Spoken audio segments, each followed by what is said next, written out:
Nous sommes un club modeste. Mais le budget de notre club minimum par saison se chiffre autour de 120 millions. Nous avons fixé un plancher pour le salaire, par exemple, des joueurs. Un club modeste comme le nôtre est obligé de payer un minimum de 100 000 francs à chaque joueur. Quand on intègre ça et quand on sait qu'un match de football à domicile, prime compris, coûte un minimum de 500 000 francs par match. Donc quand on intègre tout ça, Excellence, Monsieur le Président de la République, nous avons un budget minimum de l'ordre de 120 millions par année. C'est vrai, nous avons, grâce au ministre des Sports, on a augmenté substantiellement la subvention de l'État vis-à-vis des clubs. C'est très important, on l'a beaucoup apprécié, mais je pense que pour qu'on y arrive, il faut un peu plus. Le sport de haut niveau, la compétition de haut niveau requiert de l'argent, malheureusement, et notamment le sport professionnel. Les talents, il faut qu'ils vivent de leur talent, de leur métier. Il faut s'occuper d'eux, il faut les soigner, il faut les mettre dans les conditions les meilleures pour qu'ils expriment tout leur talent. Nous avons commencé avec le peu de moyens dont nous disposons. Tout le monde sait très bien que le Bénin n'a pas de mines d'or, de diamants, de pétrole. Nous fonctionnons avec le peu que nous collectons auprès des uns et des autres.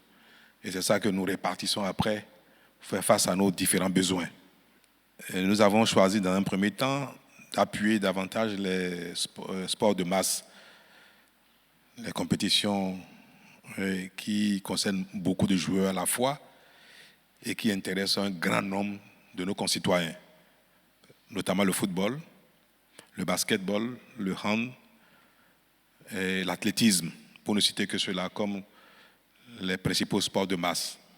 C'est vrai qu'il y a les autres qui viennent après et qui sont aussi importants, mais nous voulons nous consacrer d'abord, faire nos preuves d'abord sur 2 ou 3, les 4 que nous mettons en tête, les sports de masse, et puis les autres après.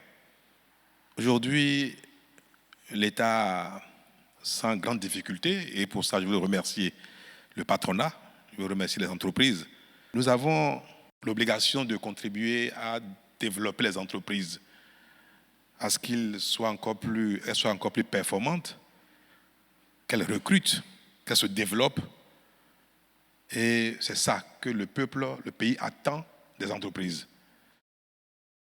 Si on avait les moyens, on prendrait encore moins d'impôts sur les entreprises. On sait que trop d'impôts tuent les affaires. Donc, il n'est pas de notre... ce ne serait pas intelligent de notre part de mettre trop d'impôts sur les entreprises parce qu'in fine, il n'y aura plus rien et le peu que nous collectons, on va le perdre. C'est bien pour ça qu'il faut être mesuré dans les impôts qu'on fixe dans un pays et dans leur prélèvement. Je pense que ce qu'on a instauré comme impôt pour le moment, on ne peut pas aller au-delà. On ne peut pas aller au-delà. Mais l'effort de tous peut amener aussi au résultat. Si chacun donne un peu le meilleur de lui-même, on peut convenir ensemble avec vous d'un fair play, sans l'imposer aux autres que quand même on en convienne et qu'on arrête cela. Qu'il y ait une convention de fair play financier. Plus un grand nombre de clubs aura les moyens, avec un niveau d'acteurs plus élevé, plus leurs propres joueurs vont élever leur niveau de talent et de compétition. Donc c'est vertueux pour nous tous de pouvoir trouver les moyens d'équilibrer un peu les revenus, les budgets des clubs pour que tout le monde puisse relever un peu son niveau. C'était l'une des suggestions que je voulais vous faire pendant cette rencontre-ci. Mais le ministre va faire les rencontres avec vous, avec notamment la Fédération béninoise de football, le président est dans la salle, qui va entreprendre les discussions avec l'ensemble des présidents des clubs et des sociétés, des présidents des clubs, des sociétés sportives, pour voir si nous pouvons convenir d'une convention de fair play financier. Et en tout cas, moi je suis très favorable. Je vous prie de trouver le moyen d'y arriver et ce sera très bien. C'est comme les sociétés d'État.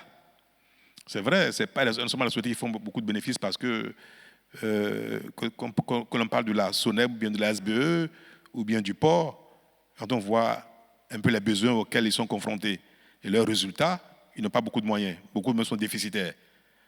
Mais comme l'État est le principal actionnaire, moi je vais donner les instructions pour que les sociétés d'État qui sont propriétaires du club donnent leur accord pour le fair play financier.